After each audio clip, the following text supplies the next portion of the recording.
Aloha, my name is Anna Covert, and I'm coming to you from my battleship here on the beautiful island of Oahu. This week on the Covert Code, the topic is Leading with Fire, Turning Past into Purpose, and my special guest is Tony Martignetti, a change catalyst, best-selling author of Campfire Lessons and A Mountain to Climb. He's also an internationally recognized public speaker, coach, and the host of the Virtual Campfire Podcast. Tony is founder and chief illumination officer of Inspired Purpose Partners, where he works with tech leaders and change catalysts to make sure that they're on their path and not burning out. He's been recognized as a LinkedIn top voice and has worked with Fortune 500 company executives from 5 continents. He's here today to share some of his lessons that he helps leaders go through to identify past flashpoints and turn them into change and so that they can really live their best lives. So I'm really excited to have him here today on the show. Thank you, Tony. Well, thank you for having me on, Ina. This is great. I'm looking forward to our conversation. And I just got to say before we get started, I just love this title of Chief Illumination Officer, which I've never heard before, but I feel like, I need to maybe get a new title for myself too now. Just kidding. You have to live into these titles, right? I mean, it's I used right. to, yeah. I think illumination is such an important part of where I'm headed right now, and where people need more illumination. So we'll talk more about that. Absolutely. So to kick us off, I like to start off every podcast with kind of like the Cliff Notes version of Tony, where you were and how you got to where you are today, so that we can use that as a jumping off point. Wonderful. So my journey to getting to the work I'm doing now, I like to say went back when I was a child. I'll go quickly through those journeys. So uh, I was an artist as a child, and there was something about the work that I was doing as an artist that leads to where I am today. I used to draw paintings and drawings that were about environments, worlds that evoked emotions. And so people saw this, the teachers and the people who were watching me evolve. They're like, this is really interesting stuff, not typical of a child of your age. They thought I would become an architect of some sort, and maybe that was a path that I would consider. But of course, I decided that I would get into medicine. So I was a pre-med major, who then decided, because it wasn't the right path, I decided to go into business. And so I ended up graduating with an undergraduate in business management, but then got into an MBA. Spent most of my career working in first high tech, then biotech. And it was a wonderful journey. And I spent 25 years in industry, but there was always something missing. And that missing piece was that I was doing something that I was really not meant for, but I could still do very well. It's like you can play the role, but are you really meant for that role? And it started to show up in burnout and depression, in the sense of really feeling this disconnection from who I am. And so that all came to a head when I was in a boardroom of a biotech company. I was, very successful, but I was feeling this sense of unfulfillment and Separation, kind of, yeah. separation. And so I decided to leave the room, and I said to myself that I'm going to get out and walk out, and it's time for me to leave the room to change the room. And that's exactly what I decided to do. I decided to figure out a different path for myself that was connected with the artist, but also the connector, the person who I was known for is bridging between different people and making connections. Something I did on the side, if you will, of my job. So that led me to the work I'm doing now, which started as more coaching, facilitation, but now has morphed into something quite bigger than that. Writing books and creating communities. So yeah, that's the story in short. Wow. I love it. It's a great story. And I think that is really the case, that you can't, once you commit to something or you decide that it's meaningful enough, and to make that change is really, really, it's kudos to you, because it can be very scary. And a lot of people, it's very Nietzschean of us to say, but they just kind of get stuck, and it's not what they meant to be. They're not what the creative chaos or what they should be doing, but they're afraid to take that jump. So I applaud you for recognizing it and moving into this new light that you're in now. Yeah, and I think comfort becomes a blanket that you just kind of want to wrap around you and say, "Oh, I'm making good money and people respect me and all those things," but it can blind you from the very thing that's going to make your life more meaningful and maybe more purposeful in your own way. And so, luckily, I leaned into the discomfort of getting out into the world and doing something different. I think that's made all the difference. There's a quote I'll share, and then I'll open it up back up to you. Is this quote that drives me is that if you're willing to feel everything, you can have anything. Mm. That's from a gentleman by the name of Peter Bregman. And that led me to that period of like, gosh, I don't know where I'm headed right now, but I know that it's something that I need to lean into to have a life that's more aligned with who I am.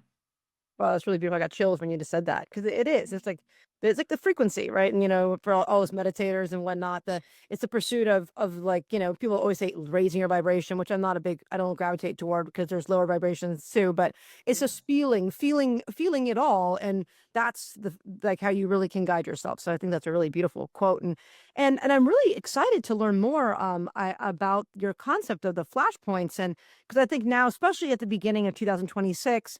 Everyone's always looking at, we know it's the when people stop drinking and they decide they're going to go to the gym, and they're making all these aspirational kind of this year is going to be different, right? It's not Yeah. just and like it's easier when we have milestones to kind of loop in instead of just thinking of every day as a new day and opportunity of so it's a great time to can you walk us through how everyone who's listening can really lean into some of their past and what these flashpoints are and how we can use them now. Well, thank you so much for that. I mean, there's what I haven't say always believe this because it's not the truth. What I've found is that as we look back into our past, oftentimes we're thinking, okay, I'm just moving forward. I don't want to look at the past. I want to just think about where I'm headed.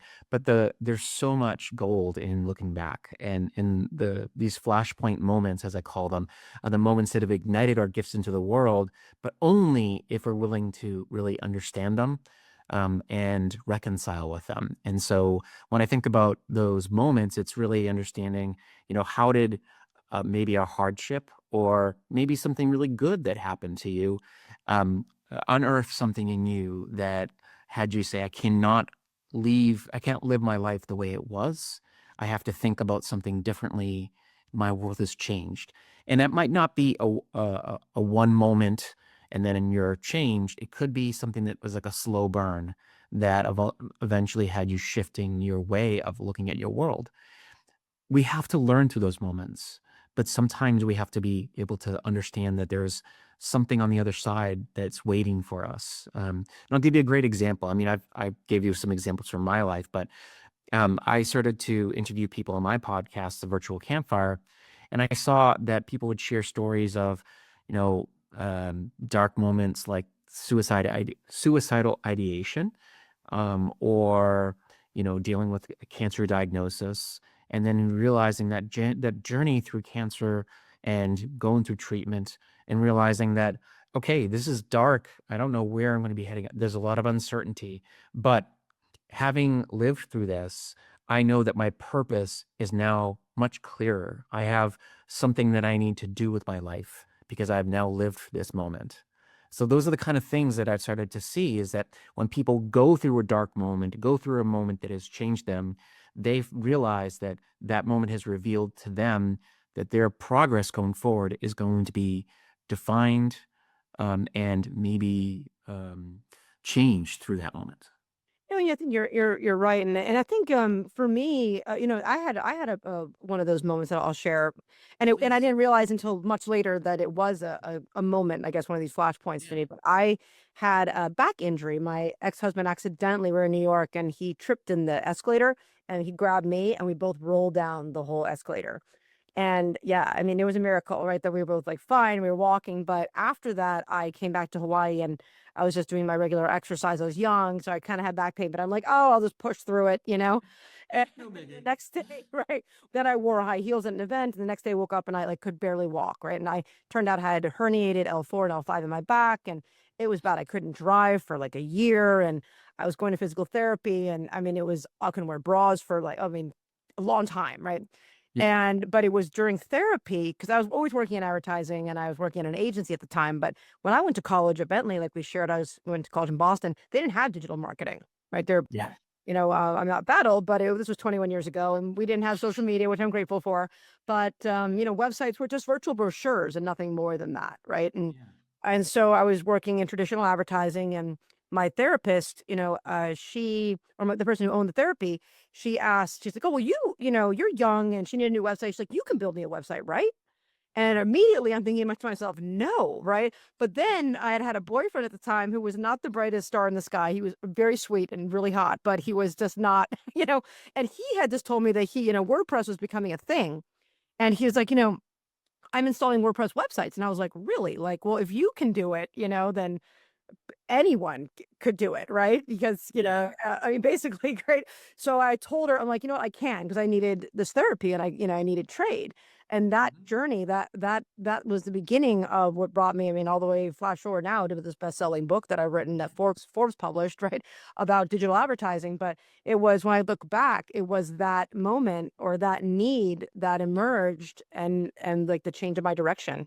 So I think yeah. Yeah.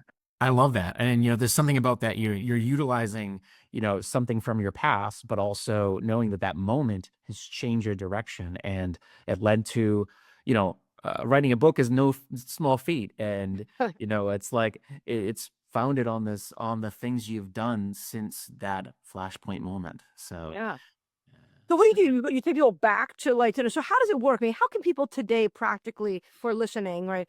yeah. Are almost 100,000 people who are listening right now. How can they, use this actionably, in their lives?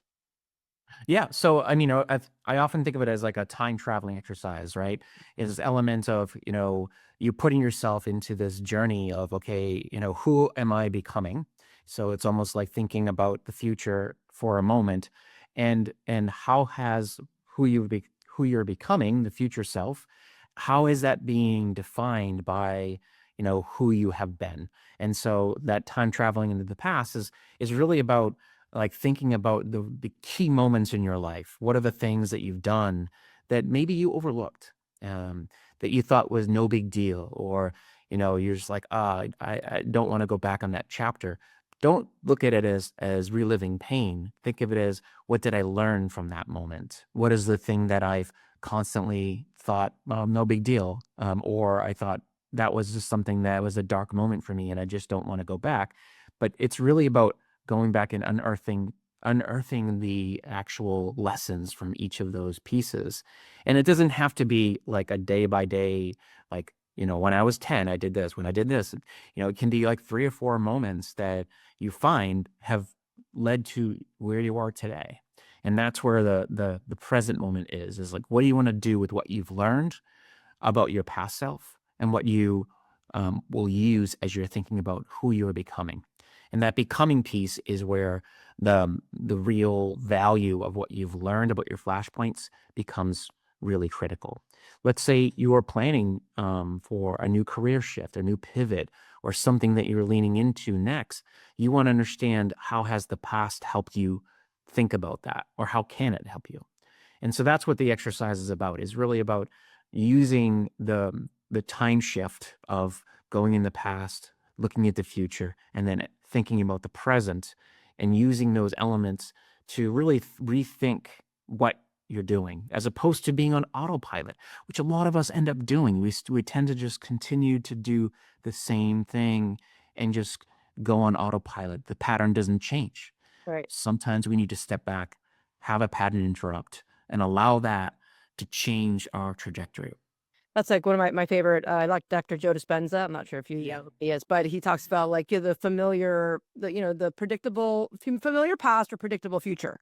Yeah. And then and that's just you're on autopilot and you're a program. That's just you're gonna get the same thing you got because that's what you think you're gonna get. And you leave any room for this Yes. unknown, right? Or these new feelings or for what that feeling is like, that you draw to you, that you want to feel, it's back to your Yeah. feelings, right? So if you keep feeling the same things, you're gonna still be the same person. Yeah, and here I am. I'm going to challenge us to the next level, because this is where my work has been heading over the past few. Well, it has been going, but also heading in the future. Is that it's so much more than just unearthing something from the past. It's also looking at what have I, maybe put away that might be useful for how I'm showing up. And this is around identity. What's the identity that you maybe had that, you don't use anymore? A great example of this is someone who used to dance or someone who used to surf or whatever it may be. Those things that you used to do that made you feel alive might be the very thing that you need in your current capacity as whatever profession you're in that will allow you to show up more fully. And so that on going back into the past, that's where you're finding these past identities that you maybe don't see them as valuable, but they're the very thing that's going to help you feel more connected to your current work. Oh, I love So I mentioned the dancer, and I'll just say that, this quick story. I had an executive come to me and share her story about like, oh, I want to have more executive presence. And, I've been told that I need to be more, forceful, not forceful, but more of a voice in the room.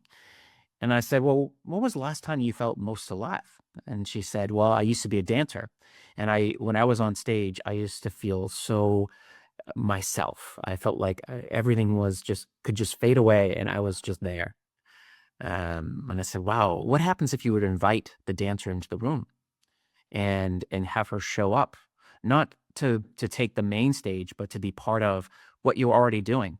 And she started to do that in meetings and in with her team. And not only did she feel more alive for herself, but also her confidence changed.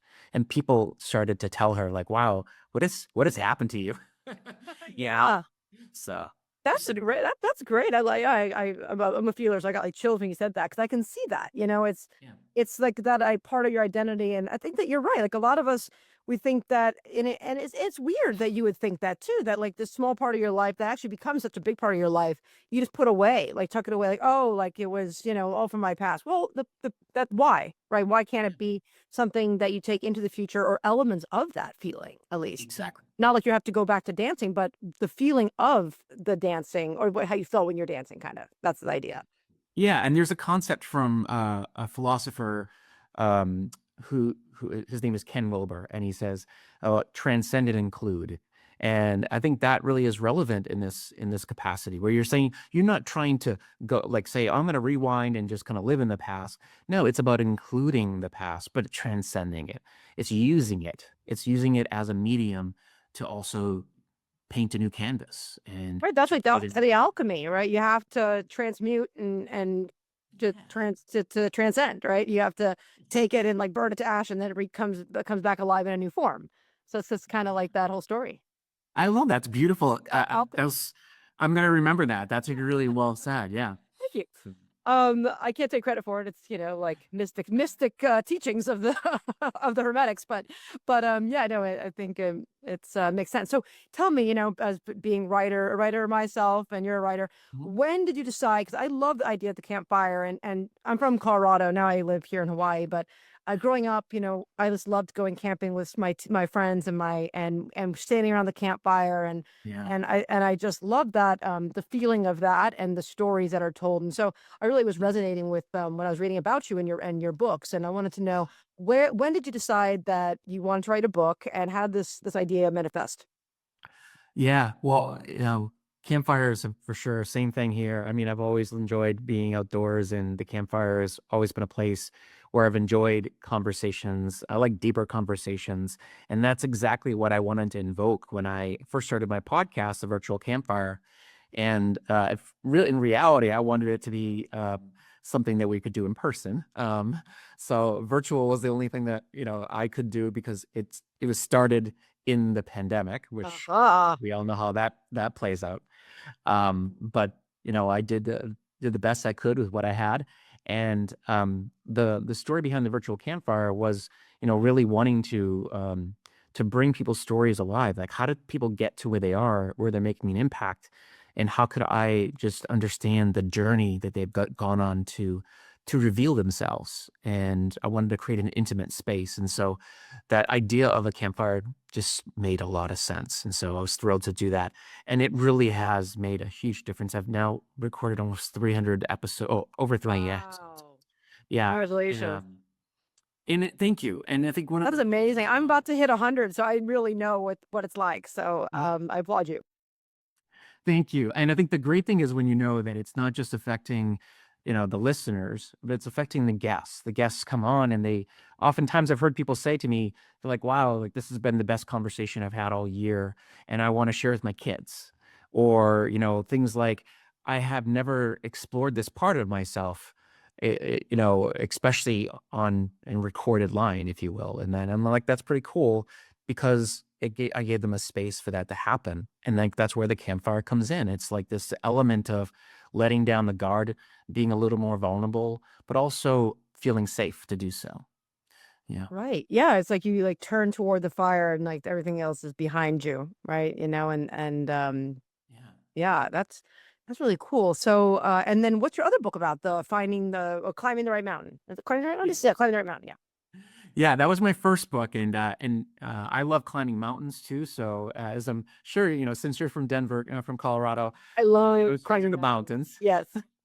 Hmm. Uh, but that book was I wrote that because I felt like I was hearing so many stories from people about like, oh, I'm just doing this because I'm staying in my role because it's comfortable, things are just the way that they are. I'm dealing with a challenging boss, but hey, I'll make good money if I stick around.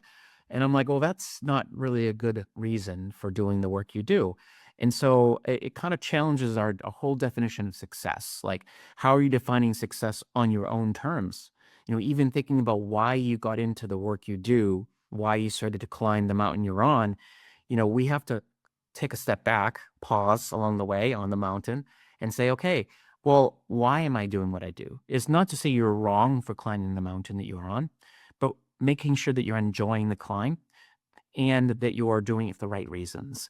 And so that's what the book's about, is just understanding, am I on the right mountain and am I doing it for the right reasons? And finding fulfillment along that path, knowing that it's not always going to be easy, right? I mean, growth is hard. We know growth and can be challenging.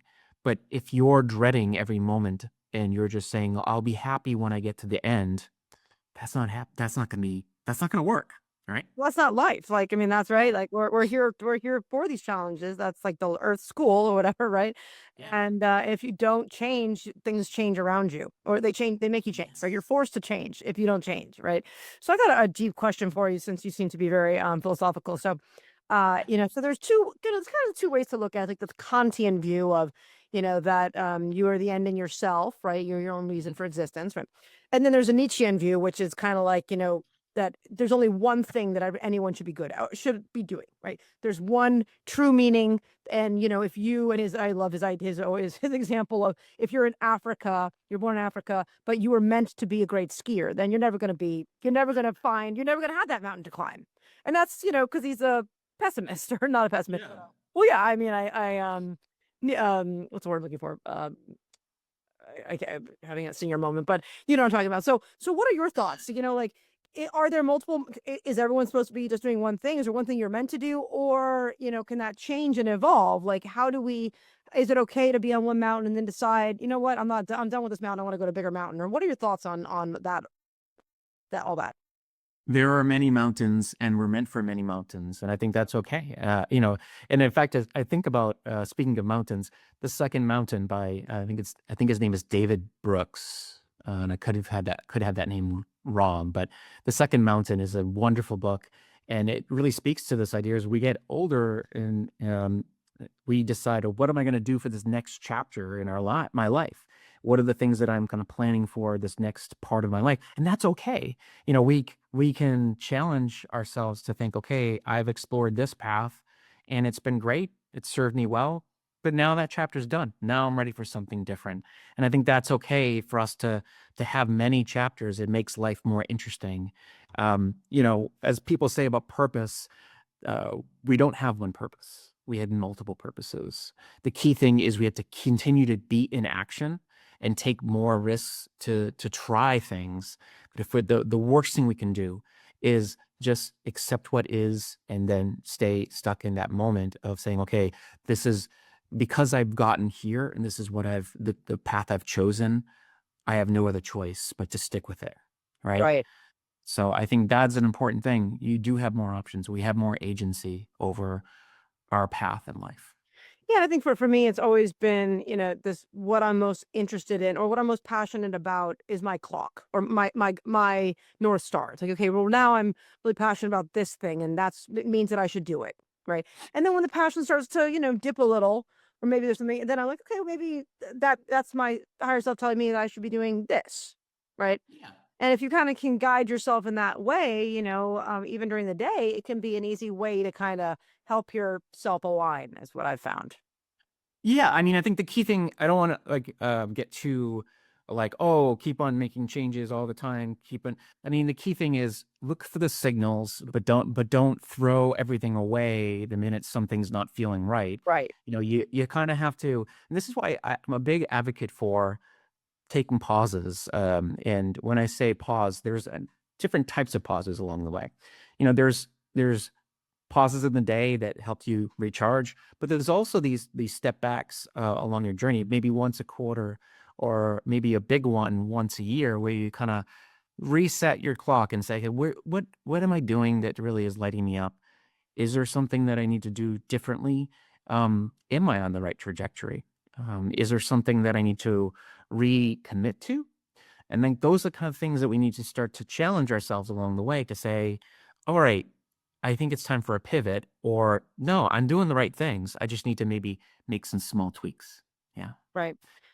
Yeah. I can't do it while you're doing it. Right. So what do you do? What does Tony do for these little resets? Do you do like retreats, or do you go off your phone? You don't do social media. Like, what are some of your techniques for finding this pause? Yeah, and I'll tell you, it's so interesting. Yeah, I love that you asked this question because I have found that when I do this, it's often the funniest things. I get more business when I take a pause from my business. But I mean, my pauses are usually have to do with some kind of adventure or travel. So best example, when I wrote my first book, Climbing the Right Mountain, one of my mentors, she's like, "Oh, what's the next mountain?" And I'm like, I'm going to climb Kilimanjaro. And a year later, I was on the mountain and climbing the mountain. And then I Wow. took a whole entire month off and went on safari in Tanzania.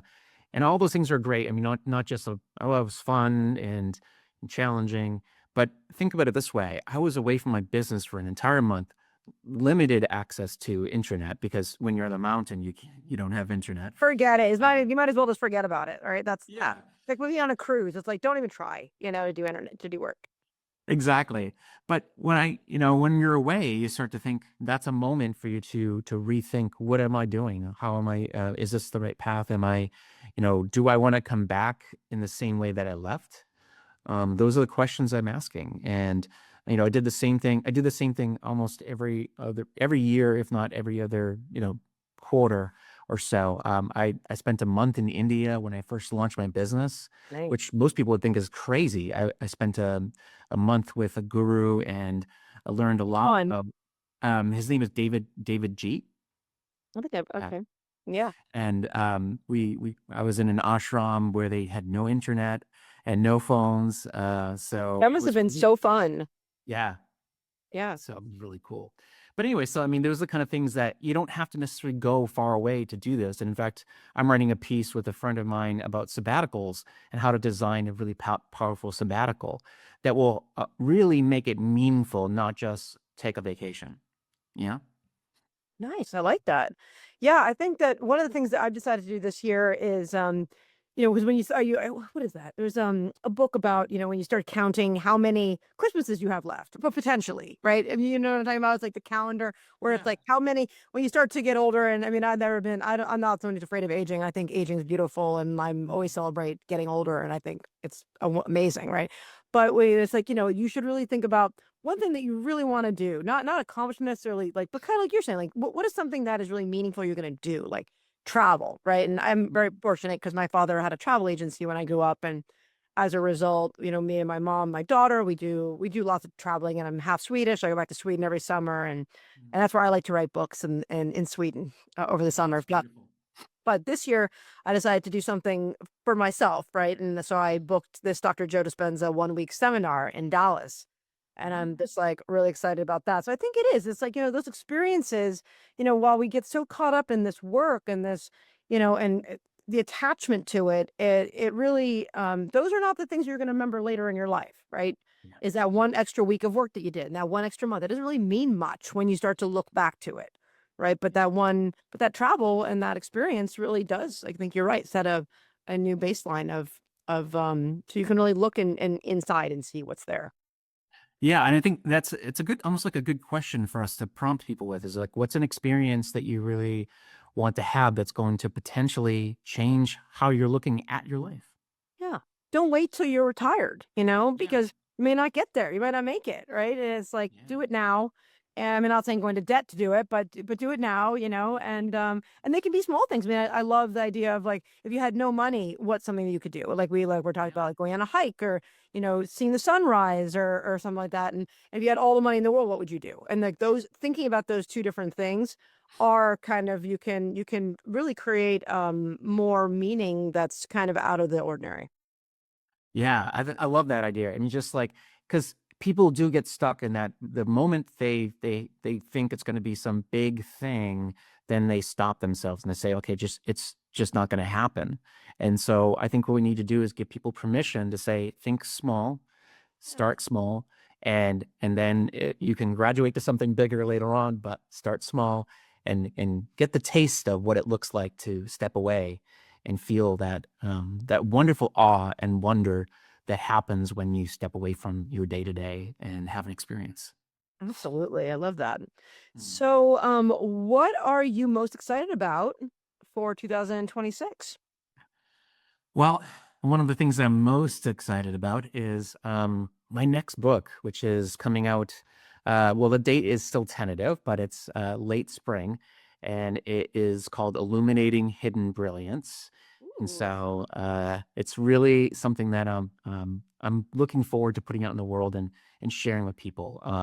The idea is really around people sidelining parts of themselves and realizing that those very elements are what we need to bring back in. It's similar to the story about the dancer I shared. Yeah. And so that's one thing I'm really looking forward to. And I'll just add one other thing Yeah. because there's so many like I think this year for me it's been well, the plan is to spend more time in community with people. I think last year I got out and about, but I feel like this year is an intentional sense of community and connection. And those two things are going to be important for me this year because I just feel like we need more of that. And so I'm building community, but also getting out and spending time in other people's communities too. So, Yeah, I think that you're right. I think that that's the resonance that we're all kind of gravitating towards, especially with, I'm in tech, and marketing and yeah, things like that. But AI, and I always get the AI questions all day, like, yeah, oh, of no, course.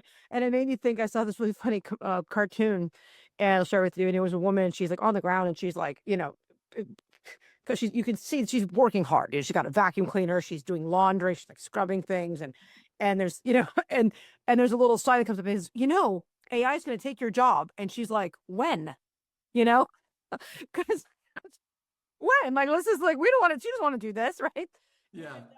But so I think that this is really, it makes us laugh, but it's the same kind of thing as what we're all going through is like the people are becoming so disconnected, with the cheap dopamine of the scroll, the constant Yeah. scrolling, right? They're just getting, I think, even more stuck. They're attracted to people's lives that aren't even real. I mean, I can tell you 100% that content, 60-70% is created by bots. And I can Yeah. create news. I can create, websites that people would think are news. I mean, it's just not that hard to do right anymore. Yeah. And as a result of that, I think that authenticity and these real connections are the most important thing. And people are just going to need more and more of that as we start to seek to fill that missing void. I love that you bring this up because it's also leading to a trust crisis too. Yeah. Because with that ability for us to generate news, fake news, let's call it. I mean, people don't know what to trust and what to see when they see something. They don't know what's real. Right. And getting people in person, not to say that every person you meet in person or in community is going to give you the truth. That's not possible, but at the very least, it's harder to tell someone a lie in person as it is to tell them a lie through the internet because that you're not facing them. Yeah. Yeah, well, you the spidey senses too, and you can feel it. It's like the lowest form of communication. Being a communication specialist, like Mhm. texting, even. I always tell even my friends. I'm not a texter. I'll text, but if it's more than like do you want to do like a very quick Yeah. response? It's not as effective as picking up the phone and talking to someone because it's the lowest form of communication. You don't get anything else. Now you're guessing and reading instead of speaking or hearing are different senses even inside of your own body. If you were listening, you're like, what is she talking about? Go ahead and go to your social media feed and read a post you like, and then read it out loud and listen to yourself saying it and how it changes the feeling of what you're reading. Right. Because it's significant. I'm gonna try that now. Yeah, try it. I love that. Either write a text to someone Yeah. and then read it out loud to yourself, and then see, and you're gonna be like, oh wait, like is that really what I mean? Possibly, right? So, it's just it's the evolution of communication, and of course that's all fine, but taking that time to like really meet someone face to face and be authentic and feel, use our intuition to feel if it's real or not real, and trust that I think is really going to become a skill of the future human that we are going to need even more than ever. I agree. I love where you're tapping into this because it's so real right now, and it's such an important thing that we need to do better as a society. Really, I mean, Yeah. it's not just a group of people; it's everyone has to do better, so we can connect better and create better communities. Yeah. Absolutely. Well, Tony, how can people get a hold of you? Oh, well, that's easy. The best place to find me is on LinkedIn. I'm pretty active there, so you can find me there. But A the other top place, voice, what's that? a top I LinkedIn voice. So as feel. we would expect that to be one of the top ones. Yeah. Well, I mean, here's the thing. The thing with LinkedIn is that I try to be add as much value as possible, and I try not to make it about me, and I think that's important because it's a great platform, but it's a place where we can really share value and reach a lot of people, but in a way that really helps them to up level themselves. So I think LinkedIn is a powerful way. But the other place you can find me is at my website, Inspired Purpose. It's called ipurposepartners.com. And I have a new website I'm developing, which is called tonymspeaks.com, which is still in development, but it should be launched very shortly. Good for you. Well, thanks so much for being here. And to all of my listeners and watchers, please join me next week as I interview another industry expert and topics to help you succeed on and offline. Big mahalo. We're just reaching 100,000 subscribers on YouTube, and it is just I'm so appreciative of my community for helping me achieve this milestone. Please continue if you have not yet and you love this content, subscribe, share it with your friends and family so that I can continue to attract other wonderful guests like Tony to share their visions and stories with us. I will see you next week in the Pixels. Aloha.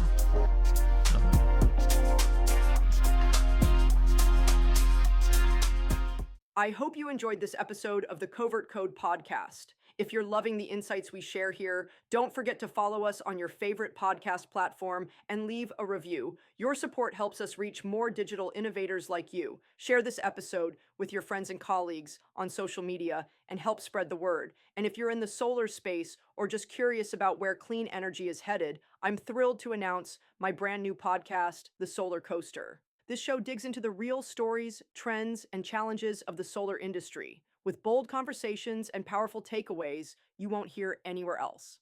Follow the Solar Coaster now so you don't miss a single episode. Thanks for tuning in. See you in the Pixels. Aloha.